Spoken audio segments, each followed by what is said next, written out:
پیا کی آج چھٹی ہے، خواجہ پیا کی، خواجہ پیا کی آج چھٹی ہے، خواجہ پیا کی آج چھٹی ہے۔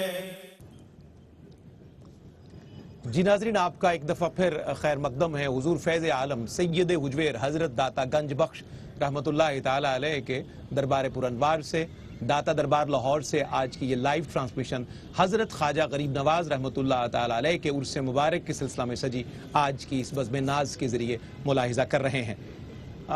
وقفے میں ایک اور ذی وقار شخصیت نے ہمیں جوائن کیا ہے۔ اللہ رب العزت نے پوری دنیا میں انہیں عزتوں سے نواز رکھا ہے۔ جگر گوشائے غزالی زماں مدینۃ الاولیاء ملتان سے ہمارے انتہائی مکرم محترم مقتدر مہمان، عرض وطن کے مقتدر اسکالر، خانقاہی نظام کے حوالے سے بھی ایک بڑا معروف نام، علم اور فضل کے حوالے سے اللہ رب العزت نے ان کے پورے خانوادے کو بڑی عزتوں سے نواز رکھا ہے۔ میری مراد ہے حضرت علامہ پیر سید حامد سعید کاظمی شاہ صاحب۔ السلام علیکم شاہ جی۔ وعلیکم السلام ورحمۃ اللہ۔ قبلہ خیر مقدم ہے آپ کا، تشریف آوری پر ہدیہ تشکر اور عرس خواجہ کی مبارکباد۔ جزاکم اللہ۔ شاہ جی قبلہ آپ سے ہی میں گفتگو آگے بڑھانا چاہتا ہوں۔ ترتیب وار ہم نے آغاز میں بنیاد کے طور پر بہت ساری باتیں ہم ڈسکس کر چکے ہیں۔ میں یہ چاہتا ہوں کہ آپ اس بات پر ارشاد فرمائیے کہ اللہ کے ولیوں کا اللہ سے تعلق بہت گہرا اور مضبوط ہوتا ہے، تو ہماری آج کی نشست کے ممدوح حضرت خواجہ غریب نواز رحمۃ اللہ تعالی علیہ کے تعلق باللہ اور ذوق عبادت کے حوالے سے آپ کیا ارشاد فرماتے ہیں؟ بسم اللہ الرحمن الرحیم۔ اگر آپ حضور قبلہ خواجہ غریب نواز رحمۃ اللہ علیہ کی حیات مبارکہ پر نظر ڈالیں گے تو آپ دیکھیں گے کہ آپ نے یہ سفر جہاں سے شروع کیا ہے وہیں سے وہ تعلق بالکل جڑا ہوا ملا ہوا نظر آتا ہے۔ درست۔ ابھی ماں کی گود میں ہیں تو اگر کوئی بچہ گھر میں آتا ہے جو بھوکا ہے تو اگرچہ اس وقت بول نہیں سکتے لیکن اپنی ماں کو اشاروں سے سمجھاتے ہیں کہ اس بچے کو کھانا کھلا دیں، اس کا پیٹ بھرنے کا سامان کر دیں۔ اللہ اکبر۔ یعنی غریب نواز جو لقب بعد میں ملنا ہے وہ غریب نوازی کی شان ابھی سے ظاہر ہے۔ اللہ اکبر۔ اسی طرح جب اپنی والدین کے انتقال کے بعد ان کو وہ وراثت میں باغ اور چکی ملی ہے اور پھر ایک اللہ والے ایک مجذوب کے اشارے پر وہ کھڑے کھڑے وہ فروخت کر دیتے ہیں۔ اب یہاں دنیا میں رہنے کے لیے آدمی کو کوئی نہ کوئی وسیلہ، کوئی نہ کوئی بہانہ، جسم و جان کا رشتہ جوڑنے کے لیے کوئی نہ کوئی طریقہ اس کو اختیار کرنا پڑتا ہے۔ جی بالکل صحیح۔ اور اس حوالے سے آدمی بسا اوقات تردد کا بھی شکار ہوتا ہے۔ لیکن اب آپ غور کیجئے کہ وہ باغ بیچ دیا، وہ چکی بیچ دی، لیکن اس میں سے کوئی مال رکھا نہیں ہے، اللہ اکبر۔ اپنے مستقبل کے لیے کچھ جوڑا نہیں ہے۔ اور ابھی حصول علم کا مرحلہ بھی ہے، ابھی ایسا بھی نہیں کہ تعلیم کے مراحل سے گزر چکے ہیں اور اس مقام پہ پہنچے ہیں کہ بس اب جائیں گے تو لوگ ہاتھوں ہاتھ لیں گے اور دیکھتے ہی دیکھتے وہ چراغ جلنے لگیں گے اور آپ کے لیے لوگ آنکھیں بچھانے لگیں گے اور آپ کی پذیرائی ہوگی۔ ابھی تو مواقع نہیں ہے، بالکل صحیح۔ ابھی تو منزل بہت دور ہے، لیکن وہ سب مال خدا کی راہ میں کھڑے کھڑے خرچ کر دیا ہے۔ اللہ تو اب یہ ظاہر ہے کہ اللہ سے رشتے اور تعلق کے بغیر یہ کام ممکن ہی نہیں ہے سرے سے۔ اسی طرح پھر جب تاتاریوں کا حملہ ہوتا ہے اور اس وقت آپ نیشا پور میں ہیں اور وہاں پر اپنی دانش میں تو تاتاری ہر زیرو کو وہاں پہ تہہ کر چکے ہیں اور کوئی نہیں بچا ہے جو مسجدوں کے اندر گھس کے جو وہاں پہ پناہ لینے والے ہیں ان کو وہاں قتل کر رہے ہیں، سروں کے مینار بنا رہے ہیں۔ اور اس وقت آپ ویسے تاریخ کے اوراق تو اس حوالے سے خاموش ہیں کہ آپ کس طرح وہاں پہ ان کے ظلم و ستم سے بچے، لیکن یہاں پر اللہ کی طرف سے وہ تعلق کا اظہار ہو رہا ہے نا کہ جہاں کسی اور کے لیے زندگی نہیں بچ سکی، وہاں پر امان نہیں تھی، وہاں پر حضور خواجہ غریب نواز رضی اللہ تعالیٰ عنہ کو رب کائنات نے اپنی امان میں رکھا اور ان ظالموں سے بچایا۔ پھر یہ دیکھیے کہ وہاں سے اپنے وطن سنجر کا جب وہ فاصلہ طے کرتے ہیں تو کوئی زیادہ راہ بھی نہیں ہے، کھانے پینے کا سامان بھی نہیں ہے، ہر طرف لاشوں کا بازار ہے گویا، اور ہر طرف کٹے ہوئے سر ہیں، اور ہر طرف یہ خون خرابہ ہے. ایسے میں پینے کے لیے پانی کہاں سے میسر آئے گا، اور کوئی روٹی کہاں سے ملے گی، اور کوئی زاد راہ تو اپنی جگہ، کوئی ذریعہ سفر بھی ممکن نہیں ہے، لیکن وہ وہاں سے اپنی والدہ کی خدمت میں پہنچ جاتے ہیں اور وہاں پر جا کر ان کے قدموں سے لپٹ کر وہ آنسو بہاتے ہیں. یہ تمام چیزیں بتا رہی ہیں کہ جو ان کا اللہ سے تعلق تھا وہ ایسا تھا جس میں کسی اور کو اگر مگر کی گنجائش نہیں تھی. بہت شکریہ، بہت خوبصورت قبلہ شاہ صاحب، بہت نوازش. مفتی صاحب قبلہ، ہمیں کیونکہ زینہ بزینہ حضرت خواجہ کی سیرت کے اعتبار سے آگے بڑھنا ہے. حضرت خواجہ کا سیرت کا اگر ہم مطالعہ کریں تو بہت نمایاں ترین پہلو جو ہے وہ خدمت خلق ہے، انسانیت کی، مخلوق خدا کی، اللہ کے کنبے کی خدمت ہے. عصر حاضر میں بالخصوص اس نمایاں پہلو کی خیرات ہم کیسے لے سکتے ہیں؟ میں چاہتا ہوں اس پر ارشاد ہو. یہ جو طبقہ صوفیاء اولیاء ہیں، ان کی جو امتیازات اور اختصاصات اور اسپیشلٹیز میں سے جو انہیں اصحاب علم سے، اصحاب معرفت کے طور پر، اصحاب حقیقت کے طور پر نمایاں کرتی ہے، وہ یہی خدمت خلق ہے. اللہ اکبر. اور لطف یہ ہے کہ خدمت خلق میں کوئی تمیز نہیں، کیا بڑی بات ہے. اللہ اکبر. اس لیے کہ جو علم ہے نا جی، اس کا ایک دائرہ کار محدود ہے.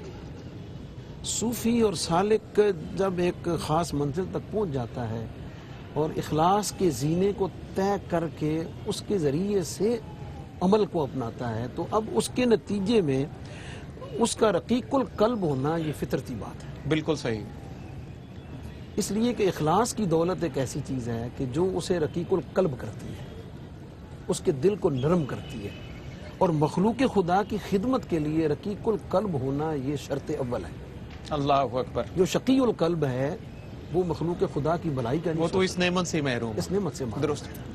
تو صوفی اور سالک اور حضور خواجہ غریب نواز اور دیگر تمام صوفیاء جو ہیں وہ اس لحاظ سے ممتاز ہیں کہ وہ اخلاص کے ذریعے سے اور پھر اس سانچے میں ڈلنے کے بعد ان کا جو، یعنی انہوں نے اللہ رب العزت کو راضی کرنے کا ذریعہ جو ٹولز ہیں وہ علم، عمل، عبادت تو پہلے ہے نا جی. درست. اس کو اختیار کیا ہی ہے، لیکن اس کے بعد انہوں نے خصوصی طور پر جس کو اللہ رب العزت کی رضا کا ذریعہ بنایا ہے نا، وہ مخلوق خدا کی خدمت ہے. اللہ اکبر. اور ظاہر ہے اس پر احادیث مبارکہ شاہد ہیں کہ اللہ رب العزت کو اور اس کے محبوب علیہ السلام کو مخلوق خدا کی خدمت کتنی پسند ہے. اور جو میں نے عرض کیا ہے کہ ان کے ہاں تمیز نہیں ہے، تمیز مذہب کی نہیں ہے، ان کے عقیدے کی نہیں ہے، ان کے کلچر کی نہیں ہے. جیسے ڈاکٹر صاحب نے ارشاد فرمایا ہے کہ ایک ایسا معاشرہ، ایک ایسا ماحول اگر ہم تھوڑا ویژولائز کرنے کی کوشش کریں جہاں پہ طبقاتی تقسیم در تقسیم اور ایک ایسا ہے نظام، ایک ایسا ہے کہ جہاں ایک چھوٹے طبقے کو بڑے طبقے کے کلام سننے کی تو کیا پاس بیٹھنے کا تصور ہی نہیں ہے. اللہ اکبر. برابری کا وہاں پہ حضور خواجہ غریب نواز اس طبقے کو اٹھا کر اپنے پاس بٹھاتے ہیں، اپنے ساتھ بٹھاتے ہیں اور انہیں احساس دلاتے ہیں خلقکم من نفس واحدہ. اللہ اکبر. خلق منها اللہ اکبر. وبث منہما رجالا کثیرا اور ان اکرمکم عند اللہ اتقاکم کی بنیاد مہیا کرتے ہیں.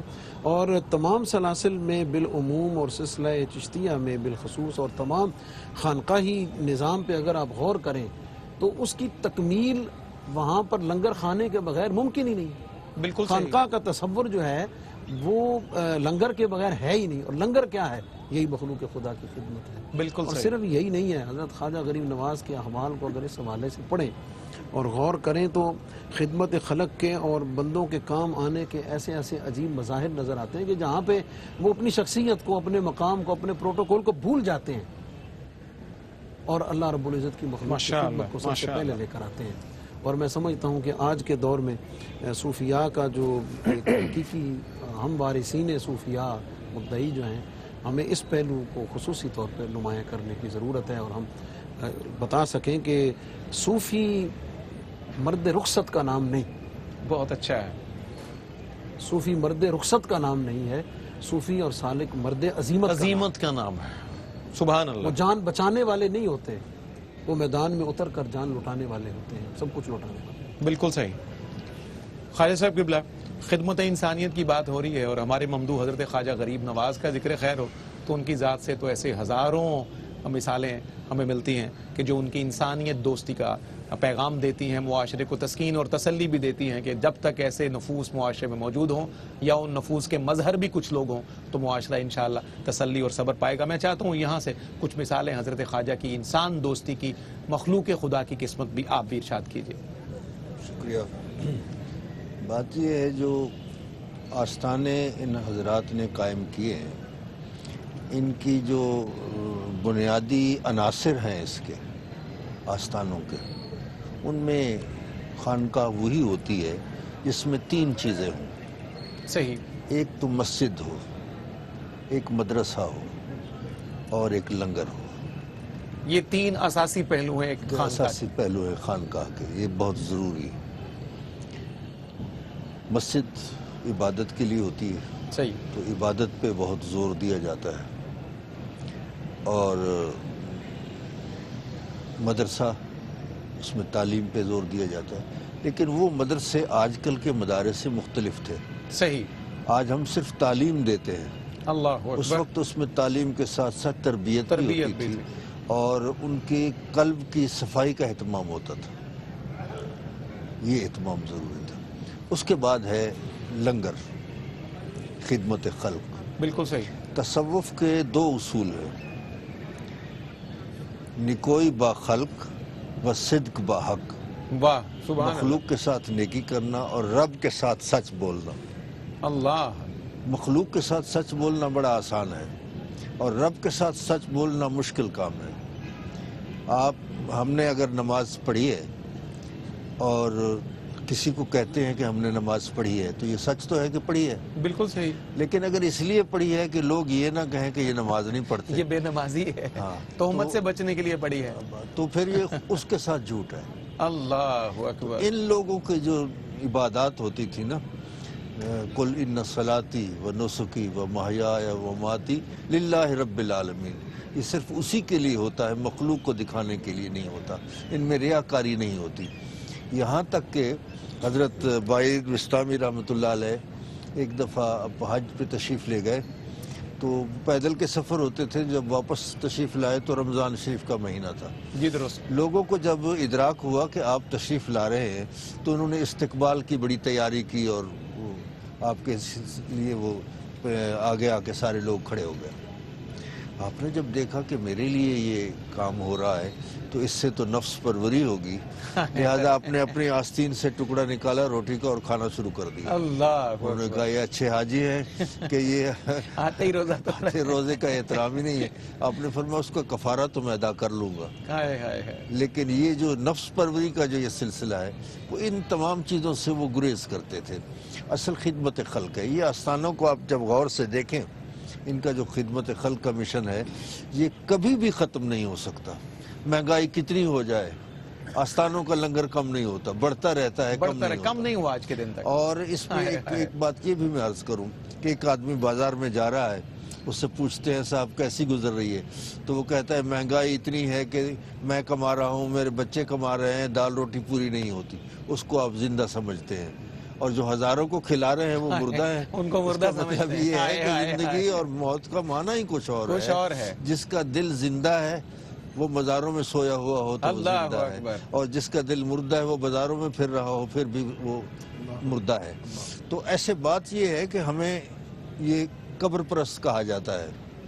ہم کہتے ہیں ایک آدمی کراچی سے لاہور تک آتا ہے داتا صاحب کے حضور، اگر وہ قبر پرست ہے تو راستے میں اسے کوئی قبر نظر نہیں آئی، بڑی بڑی خوبصورت قبریں ہوں گی، وہیں بیٹھ جائے، یا دھکے کھانے کی کیا ضرورت ہے اس کو۔ تو ہم لوگ قبر پرست نہیں ہیں، ہم لوگ ذات پرست ہیں۔ یوں بے سبب تو کوئی انہیں چومتا نہیں، کچھ تو ہے پتھروں خال کی طرح۔ زندہ باد خواجہ سائیں، زندہ باد، ماشاءاللہ۔ موت اور زندگی کی بات بھی بڑی خوبصورت خواجہ سائیں نے کی ہے، اور ہم تو یہی سمجھتے ہیں کہ عاشقوں کے دین میں ہے زندگی قرب حبیب، عاشقوں کے دین میں ہے زندگی قرب حبیب، موت ہے محبوب کی محفل سے اٹھ جانے کا نام، موت ہے محبوب کی محفل سے اٹھ جانے کا نام۔ اور ناظرین بہت سارے ذہنوں میں یہ سوال ہوگا کہ آج کی یہ مبارک نشست جو ہے یہ یہاں حضور فیض عالم کی چوکھٹ پر کیوں انعقاد پذیر ہے، اس کا ریلیونس کیا ہے چھٹی شریف کی، خواجہ صاحب کی ذات کا، اس حوالے سے تو انشاءاللہ اس حوالے سے میں بس ایک دو جملے عرض کروں گا، باقی تفصیلاً انشاءاللہ وقفے کے بعد جناب ڈاکٹر طاہر رضا بخاری صاحب سے جانیں گے۔ یہاں حضرت خواجہ غریب نواز رحمۃ اللہ تعالی علیہ کی چلہ گاہ ہے۔ حضرت خواجہ نے یہاں قیام فرمایا، حضور گنج بخش فیض عالم والا جو پورا ایک منظر نامہ آپ پورے شعر کی صورت میں بھی دیکھتے ہیں، وہ کیسے تخلیق ہوا، یہ منظر کیسے سارا کھلے گا، انشاءاللہ اس بارے میں آپ کو وقفے کے بعد جناب ڈاکٹر طاہر رضا بخاری صاحب بیان کریں گے۔ مختصر سا وقفہ آج کی اس خصوصی ٹرانسمیشن میں۔ جی ناظرین آپ کا ایک دفعہ پھر خیر مقدم ہے۔ حضور فیض عالم سید حجویر داتا گنج بخش رحمۃ اللہ علیہ کے دربار پر انوار سے آپ کی مبارک چوکھٹ سے، دہلیز مبارک سے پوری دنیا کے ناظرین کا ARY ٹی وی پر خیر مقدم ہے۔ آج کی یہ مبارک نشست حضرت خواجہ خواجگاں معین بے کساں حضرت خواجہ غریب نواز رحمۃ اللہ تعالی علیہ کے عرس مبارک کے سلسلہ میں چھٹی شریف کی نسبت سے سجی ہے۔ مجھے گفتگو کے لیے ڈاکٹر صاحب کی طرف بڑھنا ہے، لیکن اس سے پہلے خواجہ سائیں سے ایک بڑا خوبصورت سا شعر ہمیں سن کر اپنی سماعتوں کو حلاوت کا ذریعہ بنانا ہے۔ خواجہ سائیں ارشاد کیجئے گا جس چیز کی طرف آپ نے اشارہ کیا۔ محسن صاحب وہ آپ سوال فرما رہے تھے کہ یہاں کیوں ایسا رش ہوتا ہے، یہ لوگ کیوں جمع ہوتے ہیں؟ جی بالکل ایسے ہی بات یہ حافظ شیرازی علیہ رحمت کا ایک شعر میں نظر کرنا ارشاد ہو خواجہ سائیں۔ قبلہ کاظم صاحب بھی اور بعض اوقات حضرات سارے بیٹھے ہیں۔ حافظ شیرازی علیہ رحمت فرماتے ہیں بر زمینے کہ نشانے کف پائے تو بود، کیا بات ہے، بر زمین کہ نشانے کف پائے تو بود، کہ جس زمین پر آپ کے تلموں کا نشان ہوگا سال ہا سجدہ صاحب نظراں خواہد، صاحب نظر وہاں سال ہا سال سجدہ کرتے رہیں گے۔ اور میں ڈاکٹر صاحب خدمت میں بھی عرض کروں گا کہ یہ شعر کسی دور میں یہاں لکھا ہوا ہوتا تھا حضور خواجہ غریب نواز کے حجرے کے پاس ہی، اللہ اس کو اتار لیا گیا۔ خیر ان کی اپنی مرضی ہے، لوگوں کی اس کو اتفاق نہ ہو شاید اب سب کے شعر کے ساتھ، تو باقی باتیں آپ جی میں بہت شکریہ خواجہ سائیں۔ ڈاکٹر صاحب قبلہ کیونکہ بہت سارے ناظرین کے بہرحال یہ ہے کہ جو ہم تو اتارنے والے نہیں ہیں، ہم تو شعر آویزاں کرنے لگانے والے ہیں۔ میں امید کرتا ہوں کہ شاید پھر آویزاں کر دیا جائے۔ ہاں اگر یہ مجھے آپ فرمائیں گے اس کا مقام کہ یہاں لگا ہوا تھا تو ہم یہ اعزاز اور سعادت میں نے خود دیکھا تھا یہ شعر۔ صحیح آپ کی گواہی جو ہے وہ تو یقیناً جی معتبر اور مستند ہے۔ جی ڈاکٹر صاحب بالکل ایسے ہی۔ ڈاکٹر صاحب وقفے میں جانے سے پہلے بہت سارے ناظرین کو ذہن میں یہ سوال ہے کہ ہماری آج کی تقریب کا یہاں منعقد ہونا اس کا خواجہ صاحب کے عرس کے ساتھ ریلیونس کیا ہے، یہ جو چلہ گاہ ہے حضور خواجہ اجمیر کی اس حوالے سے؟ اس وقت آپ کے عرس جو ہیں وہ بر صغیر میں دو مقامات پر ہیں۔ صحیح، ایک تو از خود اجمیر شریف میں ہے۔ ویسے تو جیسے ہم نے ابتدا میں کہا کہ وہ گھرانے جہاں جہاں اسلام پہنچا اور پھر اسلام اور دین ان کے توسل پہنچا، جی بالکل تو ان پر تشکر لازم ہے، بالکل تو وہ عرس ہر جگہ پہ ہو رہا ہے۔ کیا کہنا ہے، لیکن اس کے دو اہم مقام ہیں، ایک شمالی ہند میں حضرت خواجہ صاحب کا آستان ہے، بالکل صحیح، اور دوسرا یہ مقام ہے۔ اور مفتی صاحب نے رسماً مبارکباد دے دی، اور یہ واقعتاً بہت اعزاز کی بات ہے اس جگہ پر بیٹھ کر یہ پروگرام کرنا، بڑی بات، اور سبحان میں اللہ۔ سوچتا ہوں، ویژولائز کرتا ہوں 800 سال قبل یہ خطہ سارا یہاں سے دریا گزرتا تھا، اور یہ دریا کا ایک کنارہ تھا، اور کنارے میں یہ اس وقت در و دیوار شاید شکستہ ہو، لیکن میں تاریخ کے نگاہ سے یہ مقام حضرت داتا صاحب کے سبب ایک لمحے کے لیے بھی اوجھل نہیں ہوئی۔ اللہ، محمود غزنوی از خود داتا صاحب غزنہ سے تھے اور اجمیر سے تھے، اور غزنہ اس دور کا بہت بڑا ٹائٹل تھا، اور دنیا کی جو بڑی امپائر تھیں بالخصوص جو مسلم دنیا ہے اس میں اس وقت کی سب سے مقتدر اور معتبر امپائر غزنہ تھی، بالکل صحیح۔ اور محمود غزنوی جو ہے یہ بہت قدردان تھا صوفیاء کا، مشائخ کا، علماء کا۔ خود یہاں آنے سے قبل ابو الحسن خرقانی، اور حضرت ابو الحسن خرقانی کہتے ہیں کہ آپ کی خانقاہ کے باہر یہ جملہ لکھا ہوا تھا کہ یہاں ہر آنے والے سے اس کا مذہب، مسلک، ذات، رنگ پوچھے بغیر اس کے آگے دسترخوان آویزاں کر دیا جاتا ہے۔ اللہ اکبر، اللہ اکبر۔ اب ایک اور بات اسی تناظر میں یہ ہے کہ یہ نور پرور کارواں جتنے ہیں آئے تو مغرب ہی سے ہیں۔ جی درست، مکران گوادر سے آئے ہیں، بالکل صحیح۔ 710 میں محمد بن قاسم ہیں۔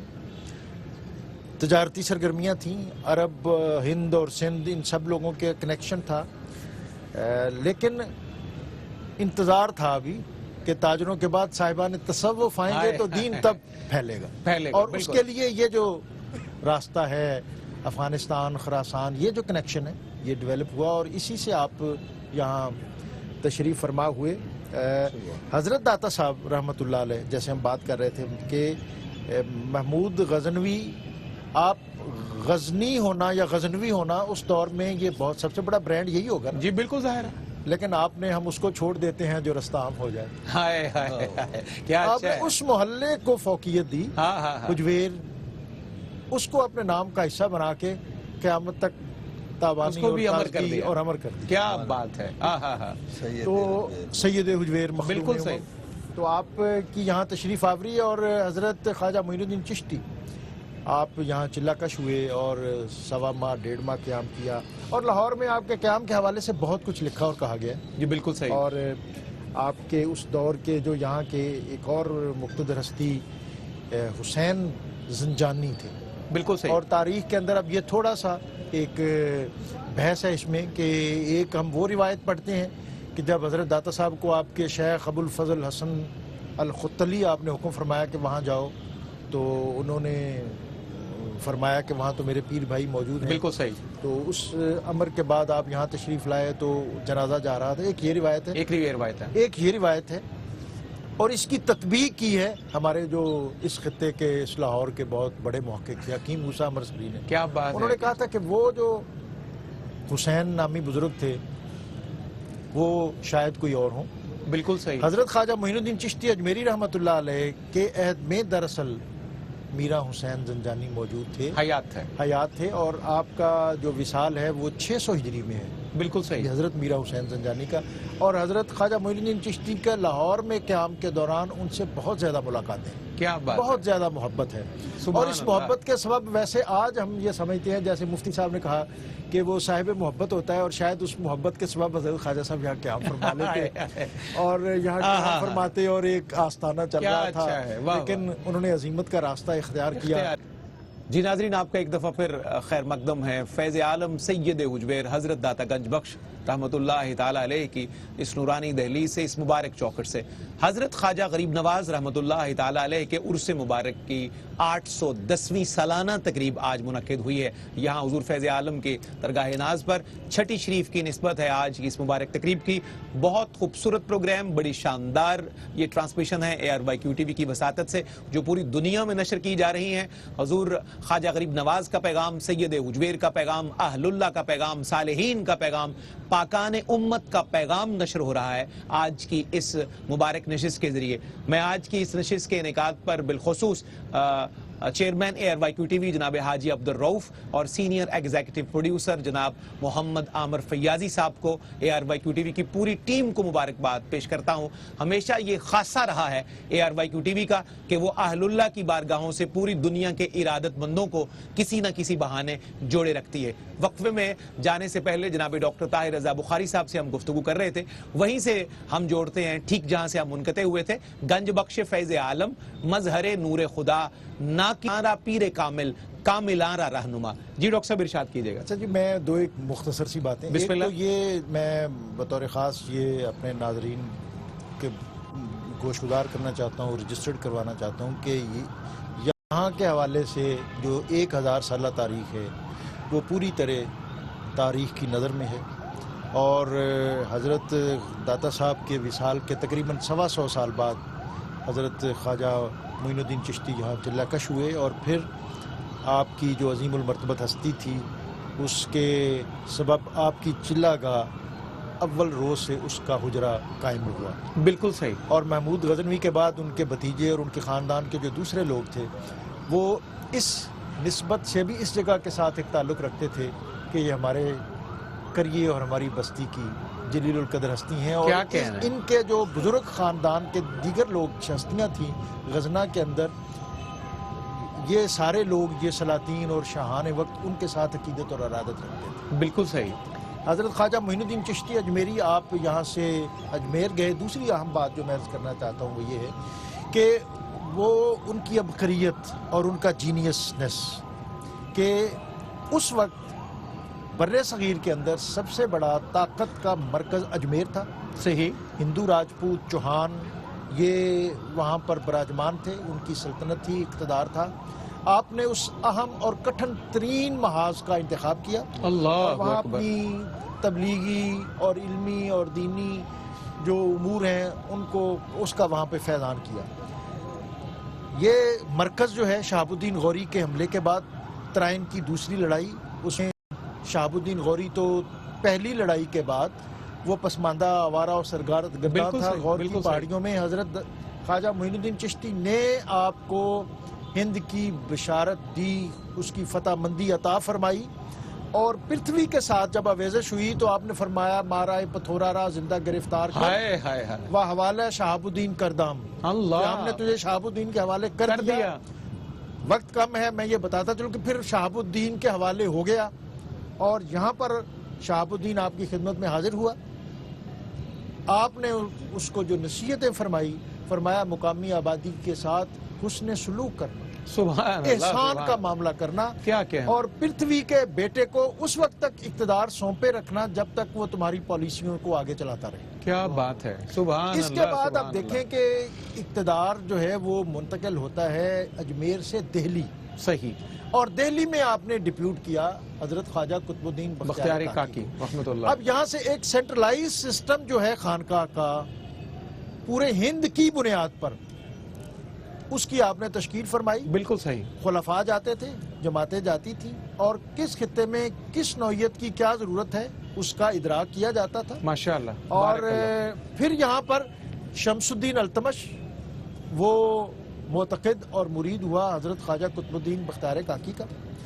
ایک اہم بات کر کے, جیسا مفتی صاحب نے اور آپ نے خدمت خلق کے حوالے سے بات کی, صحیح, یعنی حضرت خواجہ قطب الدین بختیار کاکی خلیفہ ہیں, جانشین ہیں, مرید ہیں, اور شمس الدین التمش جو حاکم وقت ہے وہ حضرت خواجہ قطب کے دربار میں حاضر ہوتا تھا, اور روایت ہے کہ ساری رات آپ کے قدموں پہ ہاتھ رکھ کے بیٹھا رہتا تھا. اللہ اکبر, اللہ اکبر. ایک آدمی آپ کی خدمت میں حاضر ہوا حضرت خواجہ معین الدین چشتی اجمیری, اس سائل کی ضرورت کو پورا کرنے کے لیے جو بہت کم آپ کے سفر ہیں اجمیر سے دہلی تک. صحیح. 2 یا 3 کی تاریخ ملتی ہے, ان میں سے ایک یہ ہے کہ آپ اس حاجت مند کی حاجت کو پورا کرنے کے لیے اجمیر سے دہلی تشریف لائے. عرض کیا کہ حضرت یہ تو ایک آپ حکم فرما دیتے, نامہ آ جاتا تو کافی تھا. فرمایا میں دنیا کو یہ بتانا چاہتا ہوں کہ کسی ضرورت مند کی ضرورت کے لیے ساتھ چلنا اس کا کس قدر مقام اور مرتبہ ہے, اور جو خانقاہ نشین ہیں, جو مسند نشین ہیں, وہ اپنے ان حجابات سے باہر آ کے کیا بڑا پیغام طور پر ان کو لوگوں کی مدد اور معاونت کس طرح کرنی چاہیے. بر صغیر کا جو ایک وقی ایک پیریڈ ہے مسلمان حکومت کا, اس کی بنیاد حضرت خواجہ معین الدین چشتی نے رکھی, اور دہلی امپائر کو مضبوط کیا حضرت خواجہ قطب بختیار کاکی کے ذریعے. آخری بات وہ یہ ہے کہ جب تک خانقاہ مضبوط رہی, مسلمانوں کا اقتدار اور سطوت وہ بھی مضبوط رہا. کیا کہنا ہے. اور خانقاہ کی مضبوطی کا, اقتدار کی مضبوطی کے ساتھ تعلق یہ ہے کہ فرد سے افراد اور معاشرہ بنتا ہے. کیا بات ہے. جب تزکیہ اور طہارت اس کے سوتے خانقاہ سے پھوٹتے رہیں تو معاشرہ مضبوط ہوتا ہے, اور جب معاشرہ مضبوط ہو تو پھر اقتدار اور گرفت میں مضبوط رہتی ہے, اس میں استحکام. اور خوبصورت پیغام ڈاکٹر صاحب, بہت شکریہ. جناب حامد سعید کاظمی صاحب قبلہ, ایک دفعہ پھر ہم آپ کا شکریہ بھی ادا کرتے ہیں آج کی نشست کے لیے, خصوصی طور پر سفر کر کے آپ تشریف لائے. حضرت خواجہ غریب نواز کی سیرت ہمیں یہ بھی بتاتی ہے کہ آپ ایک صوفی بھی ہیں اور مرد درویش بھی ہیں, لیکن آپ ایک بہت بڑے داعیے اسلام بھی ہیں اور بہت بڑے عالم ہیں, اور آپ کی عالمانہ میں چاہتا ہوں اس پر بھی روشنی ہو تاکہ ہمارے ناظرین کو یہ بھی پتہ چلے کہ صوفی بنیادی طور پر عالی طور پر اس کے بعد آگے اپنے علم کا فیضان بھی جاری کرتے ہیں. گزارش کہ جو صوفی ہیں وہ فنا فی اللہ کے مقام پر ہوتے ہیں. اب جب وہ فنا مقام پر ہیں, جیسے ابھی خدمت بات ہو رہی تھی, ذرا وہ بھی ایک ریلیونس ہے عرض کرتا ہے. بسم اللہ. آپ جانتے ہیں رب کائنات کی رحمتوں سے تو ہر ایک درست, وہ تو کافر دونوں کو روزی بھی دیتا ہے, رزق بھی دیتا ہے, اولاد بھی دیتا ہے, سب کچھ دیتا ہے. تو اس کا بنایا ہوا سورج سب کو روشنی دے رہا ہے، اس کے بہائے ہوئے دریا سب کو پانی دے رہے ہیں، اور اس کی زمین سے اگنے والا غلہ سب کا پیٹ بھر رہا ہے. تو اسی طرح جو اس سے لو لگانے والے ہوتے ہیں، جو اس سے فنا فی اللہ کے مقام پر ہوتے ہیں تو پھر اس تقسیم سے بالاتر ہوتے ہیں. صحیح. آپ یہ دیکھیے کہ جو حضور خواجہ غریب نواز رضی اللہ تعالیٰ عنہ کا جو سب سے مشہور یوں کہیے آپ کی کرامت ہے وہ انا ساگر کے حوالے سے. اب جب آپ سے منت کی گئی کہ آپ وہ انا ساگر کو بحال کر دیجئے تو یہ کہہ کے کہا گیا کہ جی اگر آپ نے یہ نہ کیا تو مخلوق خدا پیاسی مر جائے گی. یعنی اس وقت بھی وہ آپ کے اسی جذبہ شفقت و رحمت کو ابھارا گیا اور آواز دی گئی اور خدمت خلق کے حوالے سے. تو اور جہاں تک علم کی بات ہے وہ وقت یاد کیجئے جس کا بھی ذکر کیا تھا کہ جب التمش کے دربار میں حضرت خواجہ قطب الدین بختیار کاکی رضی اللہ تعالیٰ عنہ پر الزام تراشی کر کے ایک طرح سے ان کو کٹہرے میں کھڑا کر دیا گیا، اور حضور خواجہ غریب نواز رضی اللہ تعالیٰ عنہ ان کی صفائی پیش کرنے کے لیے، ان کی برات کے لیے، ان کے لیے یہ مشکل آسان کرنے کے لیے آخری سفر ان کا اجمیر سے یہی تھا. آپ جب تشریف فرما ہوئے اور اس وقت جو قاضی ہے جو عدالت میں بیٹھا ہے، چونکہ وہ ان شرپسند لوگوں کے ہاتھوں میں کھیل رہا ہے جو کہ ان صوفیہ کے اس اقتدار سے اور اثر و رسوخ سے وہ چڑھتے ہیں اور وہ اس کو ختم کرنا چاہتے ہیں. تو اب وہ یہ کہہ رہے ہیں کہ جی آپ ان کے لیے کوئی گواہ تو پیش کر نہیں سکتے. اب حضور خواجہ غریب نواز فرماتے ہیں کہ یہاں تو دلی کا بچہ ان کی پاک بازی کی گواہی دے رہا ہے، آپ قبول ہی نہیں کرتے. تو اس نے کہا کہ جی یہ تو ان کے عقیدت مند ہے نا، عقیدت مندوں کی گواہی تو قبول نہیں کی جا سکتی. تو حضور خواجہ غریب نواز نے پھر پینترا بدلا، اپنے علم کا مظاہرہ فرمایا کہ یہ کہاں لکھا ہے کہ جی جو کوئی عقیدت مند ہو اس کی گواہی قبول نہیں کی جائے گی. بھئی گواہ کا معیار ہے نا، وہ دیانتدار ہو، بالکل صحیح، وہ فاسق فاجر نہ ہو، وہ حرام خور نہ ہو، وہ راست گو ہو، جھوٹ بولنے والا نہ ہو. تو جو ایک صادق گواہ کی جو صفات ہیں، جو شریعت کے مطابق جو معیار ہے، آپ نے وہاں بیٹھ کے گنوایا کہ اس کے لیے تو یہ شرائط چاہیے تھی. اب اگر کسی کے دل میں کسی کے لیے محبت ہے تو آپ اس بنیاد پر اس کی گواہی رد کر دیں، یہ شریعت کا تقاضا تو یہ نہیں ہے. آپ اس کے معیار کو دیکھیں گے تو اس کے حساب سے بات کریں گے. اسی طرح آپ دیکھیے کہ جو اچھا یہ صرف حضور خواجہ غریب نواز رضی اللہ تعالیٰ عنہ کی بات نہیں، بلکہ عموماً صوفیہ کو یہ اس چپقلش کا سامنا کرنا پڑتا ہے. بالکل صحیح. جو اپنے خیال میں علامت الدہر ہیں، وہ سمجھتے ہیں کہ جی ان کو کیا پتہ ہے اور کیا ہے، اور یہ ہم نے کتابیں کھنگالی ہیں. دراصل صوفیہ کا اور علماء کا اگر باہم ربط ضبط صحیح طور پر ہو جائے تو پھر جو ہدایت کا پہلو جو جس کے لیے رب کائنات نے انبیاء کو مبعوث فرمایا، تو وہ سلسلہ بہت ہی خوشگوار انداز سے آگے چلتا ہے. کیونکہ صوفیہ جو ہیں وہ باطن کے نگران ہوتے ہیں اور علماء وہ ظاہر کی اصلاح کرتے ہیں.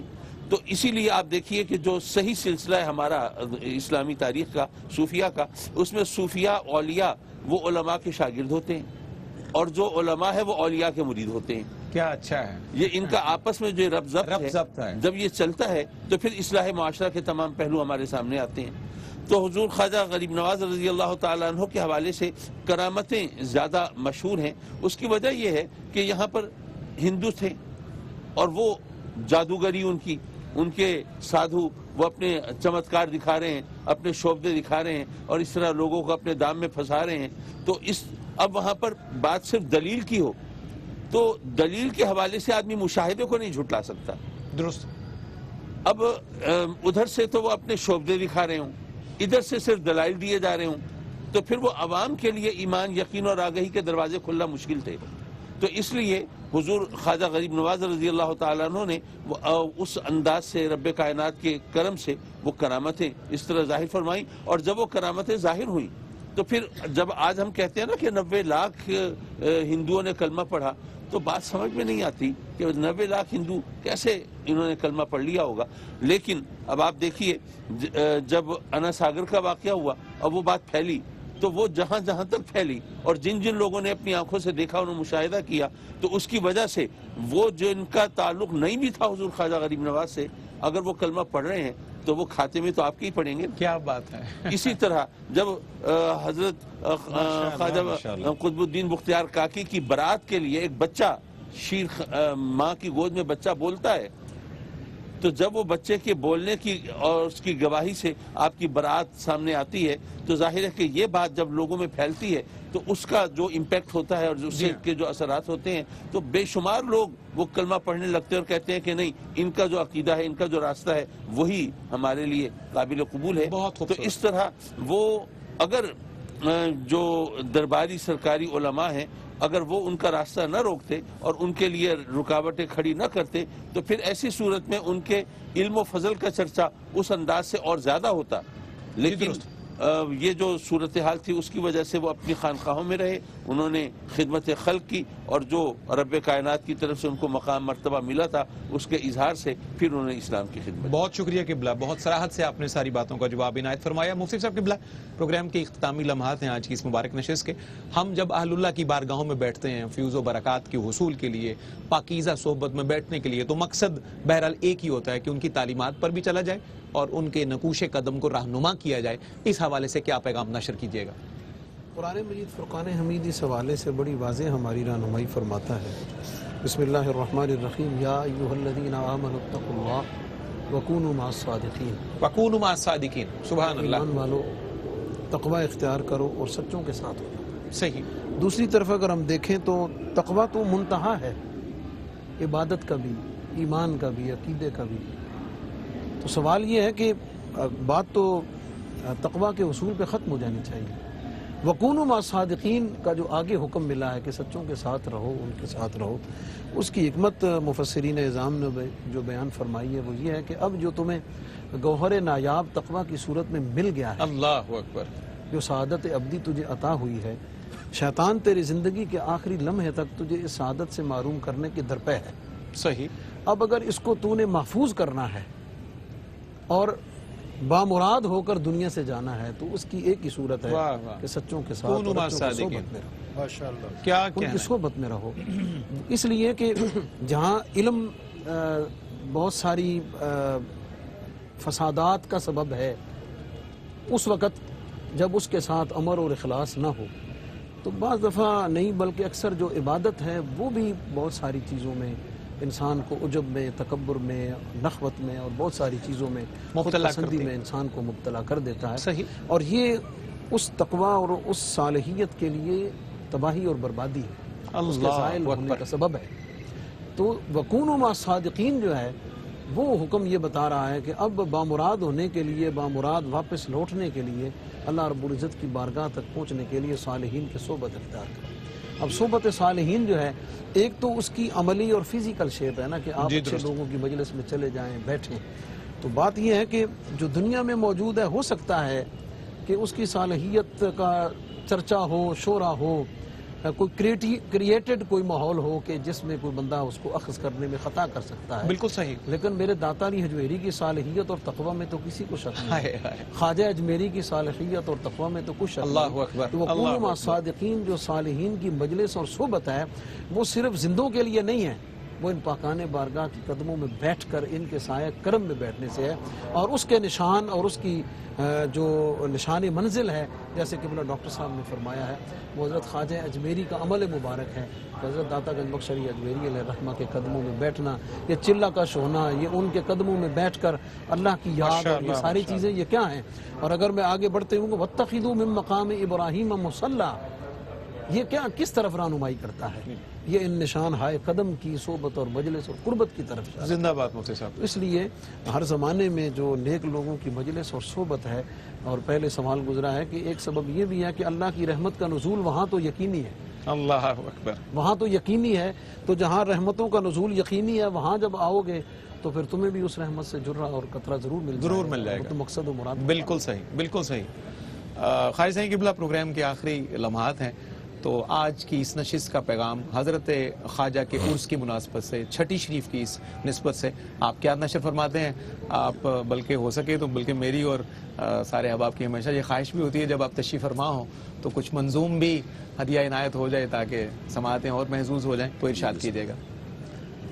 گزارش ہے آج کی اس تقریب کے حوالے سے ایک بات تو میں یہ کہوں گا کہ ایئر ویو کیو ٹی وی کو جو یہ اعزاز حاصل ہے یہ اس کی اپنی انفرادیت ہے. جی بالکل کوئی شبہ نہیں اس بات. اس طرح کے پروگرام اور تعلیمات بزرگان کی لوگوں تک اس کو پہنچانا اور اس پہ خوبصورت جو تبصرے ہیں اہل علم حضرات کے وہ پہنچانا، اس کا اعزاز کیو ٹی وی کو حاصل ہے. میں ان کو مبارکباد پیش کرتا ہوں. بہت شکریہ عجب گروز صاحب کو، فیاض صاحب کو اور ان کی تمام ٹیم کو، ظہیر صاحب کو. دوسری بات یہ ہے کہ یہاں آپ کا حجرہ مبارک ہے، یہاں پہلے 1 گھنٹے کا پروگرام ہوتا تھا، پھر یہ سیمینار کی شکل اختیار کر گیا اور اس کے بعد پھر یہ اب 4 روزہ پروگرام حضور خواجہ غریب نواز کی یاد میں ہوا ہے. بالکل صحیح. یہ کریڈٹ ڈاکٹر سید طاہر رضا بخاری صاحب کو جاتا ہے. بالکل صحیح. ان کی شبانہ روز کاوشوں سے، ان کے ذوق اور علم، صاحب علم ہونا اور علم دوست ہونا، دونوں چیزوں کی وجہ سے یہ کام چل رہا ہے. میں ان کو بھی مبارکباد. ماشاءاللہ ماشاءاللہ. اور جہاں تک ان اولیاء کرام کا تعلق ہے، ایک بات تو یہ ہے کہ ان میں عجز و انکسار بہت زیادہ ہوتا تھا. صحیح. میرے جد امجد حضرت خواجہ محمد یار فریدی علیہ رحمت فرماتے تھے اگر کسی بزرگ کا دیکھنا ہو کہ اس کا مقام کتنا بلند ہے تو اس کے نیاز کو دیکھو، جتنی نیاز ہوگی اس کا مقام اتنا بلند ہوگا. اب دیکھیں یہ زمین جو ہے اس میں سے تمام فصلیں اس میں سے پیدا ہوتی ہیں. جی درست. تمام خزانے اس کے اندر ہے، سونا چاندی تمام دھاتیں ہیں. اگر اس سے پوچھا جائے اس مٹی سے کہ تمہارا یہ مقام تمہیں کس طرح حاصل ہوا ہے تو وہ کہے گی میرا نام ہے مٹی. جو مٹی ہے اس نے سب کچھ پا لیا. کیا بات ہے. اور دوسری بات یہ ہے، زندہ باد خواجہ صاحب. اور دوسری بات یہ ہے کہ یہ جو چیز آپ کاشت کریں گے نا وہی ہوگی. گندم کاشت کریں گے تو گندم کاٹیں گے، گنا کاشت کریں گے تو گنا کاٹیں گے. اگر یہی اصول ہے کہ آپ جو کاشت کریں گے وہی کاٹیں گے تو صوفیہ فرماتے پھر محبت کیوں نہ کاشت کی جائے تاکہ محبت ہی کاٹی جائے، فصل بھی اس کی جوان ہو. فصل بھی اسی کی جوان ہو. تو بارک اللہ. اور میری حاضری ہوئی تھی اجمیر شریف. اچھا جی. تو میں نے وہاں ایک منقبت لکھی تھی، اس کے 2 شعر آپ کی نظر کر. میں قبلہ کاظمی صاحب سے ایک پیغام لیتا ہوں، اختتام میں آپ منقبت نشر کریں پھر ہم رخصت کے طلبگار ہو جائیں گے. شاہ صاحب قبلہ، آج کے پروگرام کا تتمہ، خلاصہ، کنکلوژن، لب لباب 2 جملوں میں ارشاد فرما دیجیے. اپنے والد گرامی رحمۃ اللہ علیہ کی ایک بات بس وہ عرض کر دیتا ہوں. انہوں نے فرمایا کہ آپ جب کاشتکاری کرتے ہیں تو کھیت کو پانی دیتے ہیں، پانی آپ اس فصل کو دیتے ہیں جو آپ کو اگانی ہے، لیکن کچھ جڑی بوٹیاں وہ بھی اگی ہوئی ہوتی ہیں کھیت کے اندر تو ان کو از خود پانی لگ جاتا ہے. تو اللہ کی رحمت نازل تو اس کے محبوبوں پہ ہوتی ہیں. تو اگر گھاس پھوس جڑی بوٹیوں کی طرح ہم بھی ان کے ساتھ لگے رہیں نا تو پھر اس کی رحمت سے حصہ ہمیں بھی مل جائے گا. کیا کہنے ہیں شاہ جی، بہت بہت خوبصورت. ناظرین، پروگرام کے اختتامی لمحات ہیں اور چند گھڑیاں ہی ہمیں اجازت دیتی ہیں، تو میں سارے مہمانوں کا شکریہ ادا کرتے ہوئے تشریف لائے، عزت افزائی فرمائی. آج یہ قیمتی معلومات آپ کے ذریعے پوری دنیا کے ناظرین تک پہنچی. جناب خواجہ غلام قطب الدین فریدی منقبت کے 2 اشعار پیش کرتے ہیں اور خواجہ صاحب کی منقبت کے ساتھ ہی ہم یہاں سے رخصت کے طلبگار ہوں گے. نیکی اور خیر کی اگلی کسی مجلس کے ساتھ پھر آپ سے ملاقات چہرے گی. آپ کا میزبان صفدر علی محسن بھی اجازت کا طلبگار. خواجہ صاحب منقبت پیش کرتے ہیں، پھر ہم یہاں سے رخصت لیں گے انشاءاللہ. جی خواجہ صاحب بسم اللہ. 2 شعر منقبت کے جو میں نے وہاں حاضری پہ لکھے تھے. ارشاد ہو. عرض کیا ہے کہ دیار نور تیرا آستاں غریب نواز. کیا کہنے ہیں. دیار نور تیرا آستاں غریب نواز، تیری گلی کی زمین آسماں غریب نواز. اور مقطع سبحان اللہ سبحان اللہ. بحال قطب نگاہ کرم میرے آقا. اللہ. بحال قطب نگاہ کرم میرے آقا، تیرا غریب ہوں جاؤں کہاں غریب نواز. آئے گا. دیار نور تیرا آستاں غریب نواز. بہت شکریہ معزز مہمانوں کا. خواجہ صاحب آپ کا، ڈاکٹر صاحب قبلہ آپ کا، کاظمی صاحب قبلہ آپ کا، مفتی صاحب آپ کا. ناظرین، یہاں سے اجازت کے طلبگار. خواجہ صاحب کی باتوں کو، ان کی یادوں کو دل میں بسائے رکھیے، ان کے نقوش پاک کو اپنا رہنما کیجیے تاکہ ہم سب بامراد ہو سکیں. والسلام علیکم ورحمۃ اللہ وبرکاتہ.